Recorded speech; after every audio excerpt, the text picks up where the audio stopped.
Hey, good morning, everybody. Welcome back to the channel. Today, we're going to talk about the serial killer Border Patrol officer and updates on the Fort Worth police officer. It's all about police officers today. Stay tuned.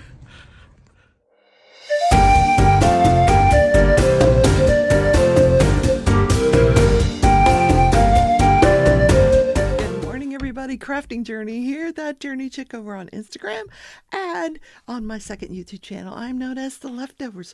Welcome to another episode of Crafting and Crime Daily, the show where I bring you recaps of live trials. Yes, today I'm going to talk about what happened on the final day of testimony, as it turns out, in the Juan David Ortiz trial. He's the Border Patrol agent, serial killer, alleged to have killed 4 streetwalkers.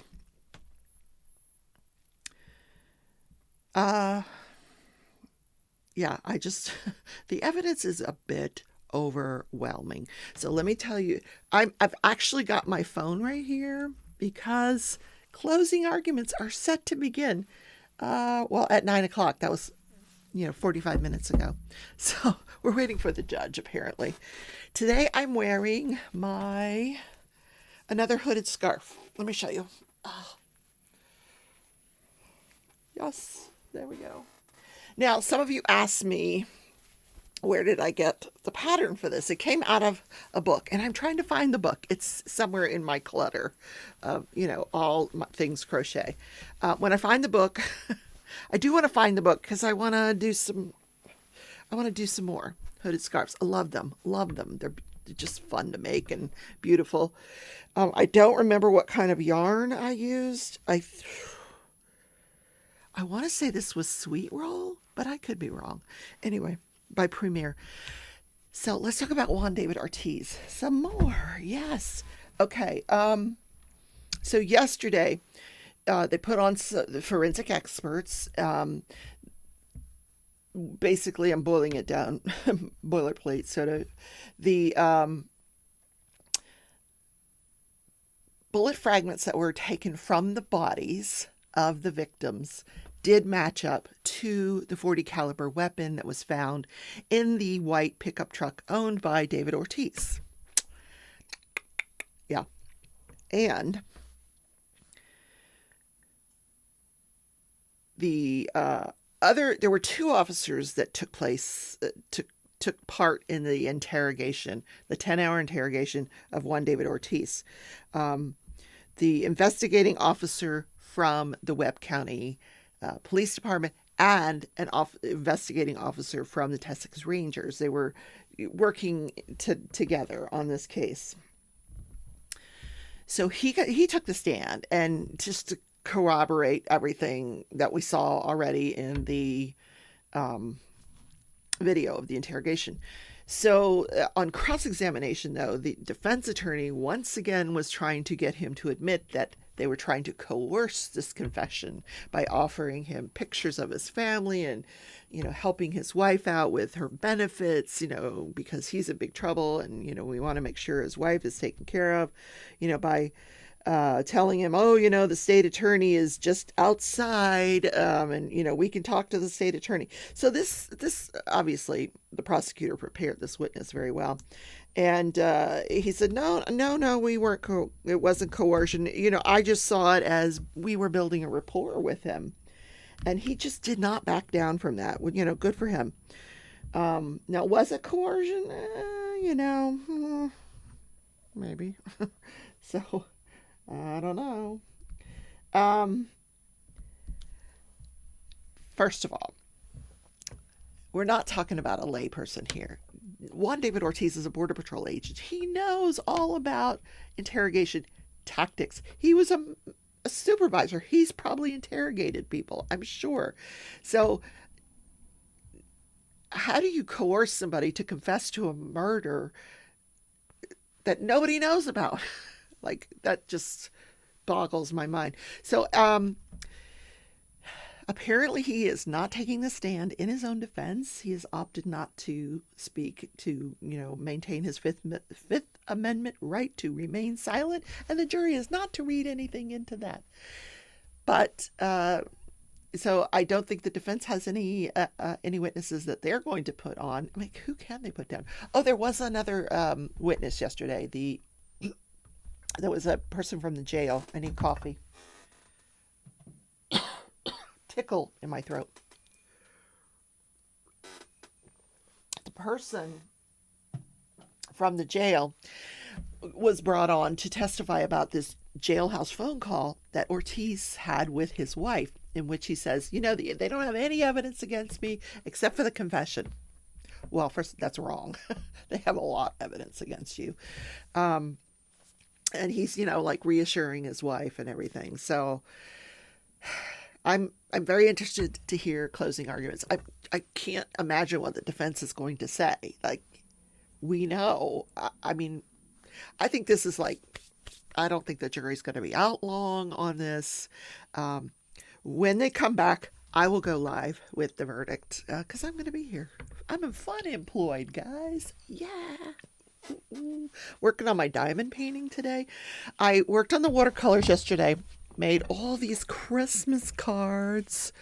Yes, my watercolor Christmas cards. Yeah. And I got to make some more. I need more.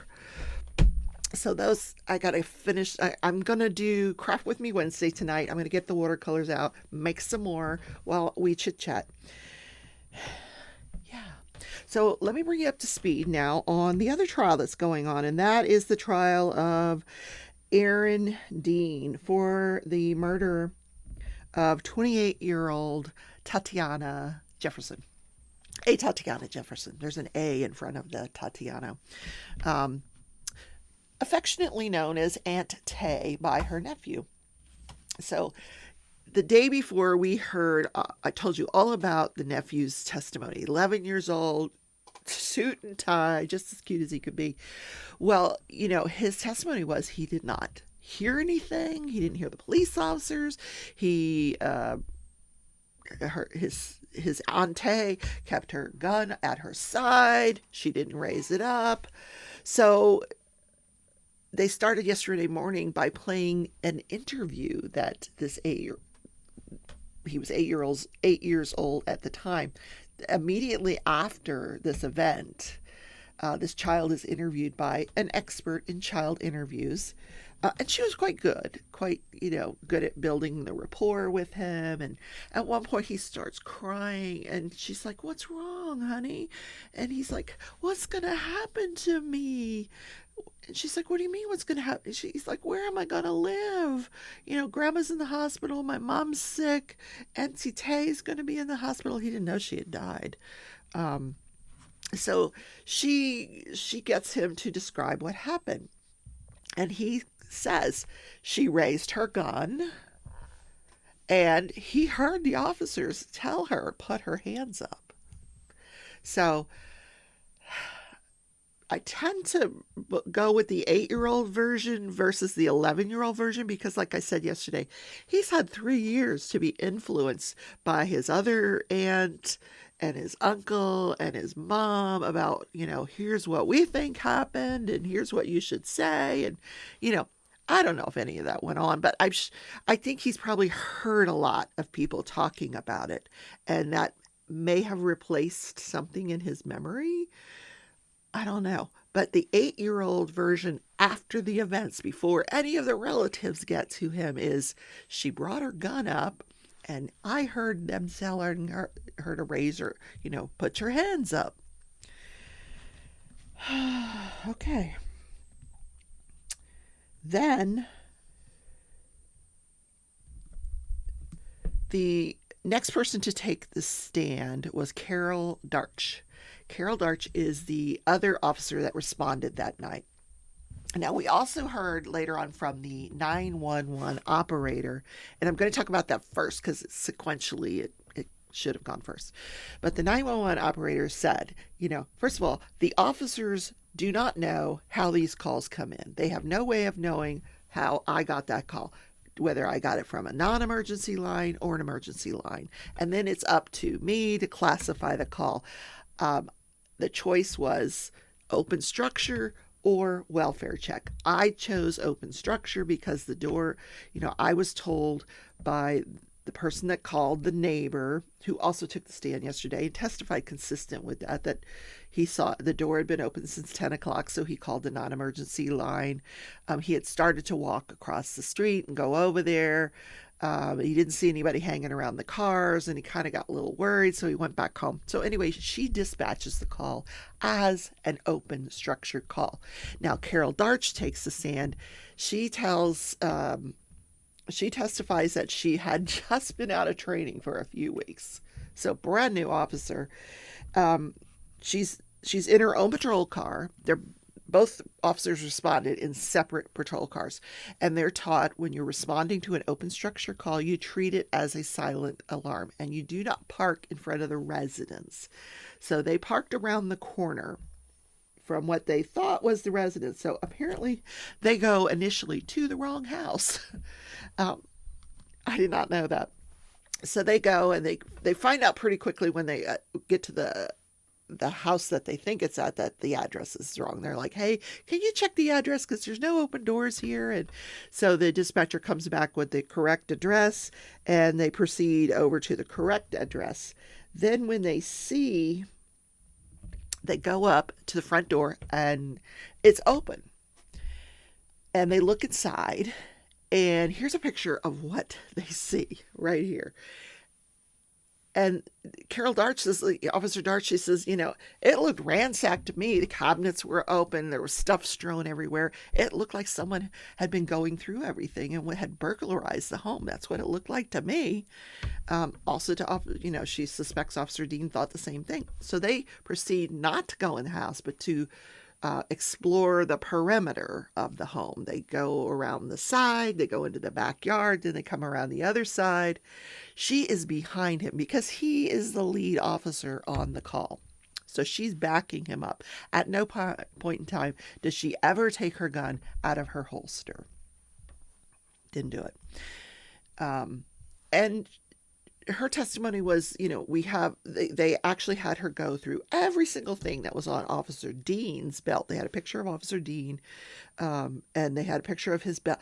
They wear so much crap on this belt. Oh my God. Pepper spray and a gun and a taser and a radio and a this and the that and the blah, blah, blah, blah, blah.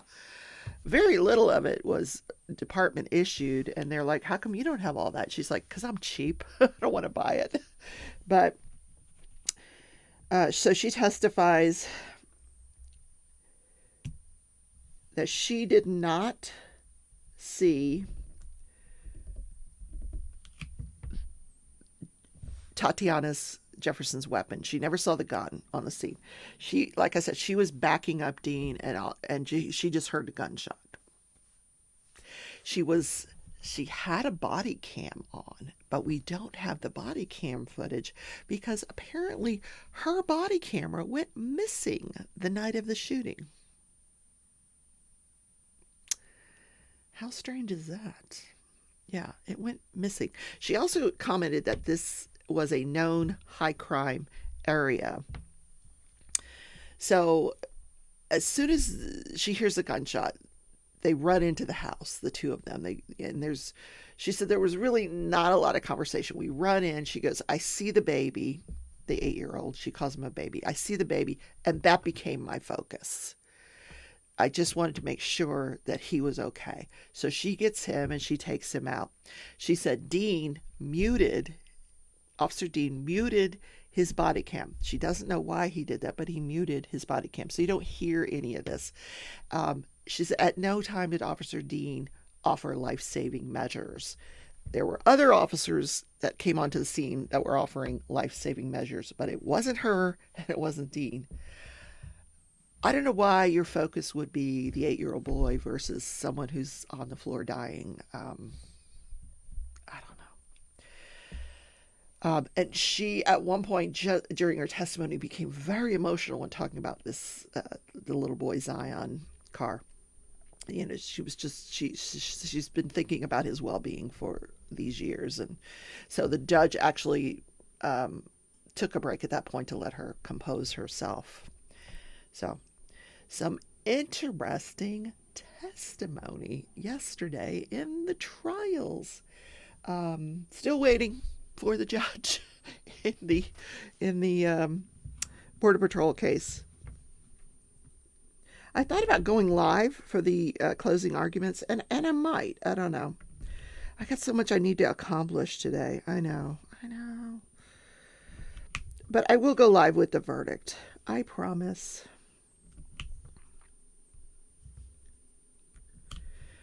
So, what happened this day in history? Are you liking this day in history? I'm trying to make it interesting for you. In 1982, the first lethal injection is given to a man named Charles Brooks Jr. And this was in Huntsville, Texas. Yay, Texas. Why is it always Texas? So Charles Brooks Jr., he murdered an auto mechanic. He goes to this used car lot and he asks the guy, "Can I test drive this car?" And the guy says, "Sure, I'm gonna go with you." So he gets in the car and he goes with him. And so Charles Brooks stops to pick up his accomplice, Woody Lordress, and they proceed to throw the mechanic into the trunk of the car. Then they drive to a motel where they tie him up with wire hangers to a chair, gag him, and then shoot him in the head. Now, neither of these individuals, Lordress or Brooks, would say who fired the shot. They would not say it. They both were sentenced to the death penalty. Lordress actually got his death penalty sentence overturned on appeal. During his wait for a retrial, he entered into a plea agreement in which he took a 40-year sentence. No death penalty, got 40 years, only served 11 before he was paroled. 11. Meanwhile, Charles Brooks Jr. becomes the first person to die by lethal injection. They gave him sodium pentothal, which is a truth serum in lesser doses, but in a higher dose, it will kill you. So I thought that was really gosh darn interesting, wasn't it? I don't have a lot more to say today. Wow. It's just kind of a slow day. Well, it's Wednesday. So last night I streamed Disney Dreamlight Valley. I don't usually stream that on Tuesdays, but they came out with new content yesterday. Toy Story 2. I got to play with Buzz Lightyear and Woody. I keep wanting to say Woody Harrelson. No, Woody the cowboy from Toy Story. And then some other new stuff and some other new content in the game, which was kind of cool. Then they started a new event, which gives you Christmas decorations.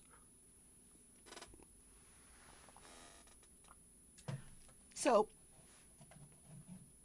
I'm trying not to spill my coffee. And I already got a Christmas dress. Yeah. Then my other game, Hearthstone, which is a Battle.net game. Same Blizzard game. It's a Blizzard game. Same as World of Warcraft. It uses World of Warcraft characters, Murlocs and, Quillboars and all those things. It's a card game, but they came out with some new stuff yesterday too. And so I was playing that last night. I need to go back to playing World of Warcraft, but I kind of got spooked by dying so much the other day. Anyway, I am just chattering away here. That is the content for today, guys. I hope you enjoyed it. Don't forget to let me know if you are a member or a Patreon and want a Christmas card, hand watercolored by me. Give me your address. I'll send you one. I don't mind. And tonight is Craft With Me Wednesday at 6:30 p.m. I've changed the time from 6 to 6:30 just to make it consistent with my game streaming. Because 6:30 seems to be a really good time to, because we like to have dinner at 5:30 and watch the news and then get everything cleaned up. And then I can get in here and talk to you guys, my friends. Yes, so come to Craft With Me Wednesday tonight. We'll chat. You can see me working on the Christmas cards. Yep. And I hope you guys have a great Wednesday. I will see you tomorrow in Crafting and Crime Daily. If not today, if there's a verdict, I'll go live. We'll chit chat while we listen to the verdict. Could it be anything other than guilty? I just may now. I think, is there a poll? I'd love to see if there's a poll. Sometimes Law and Crime will put a poll up to see what people think. I should do that on my community page. What do you think? Go to the community page and vote. I'll put a poll up. Guilty, not guilty, or hung jury.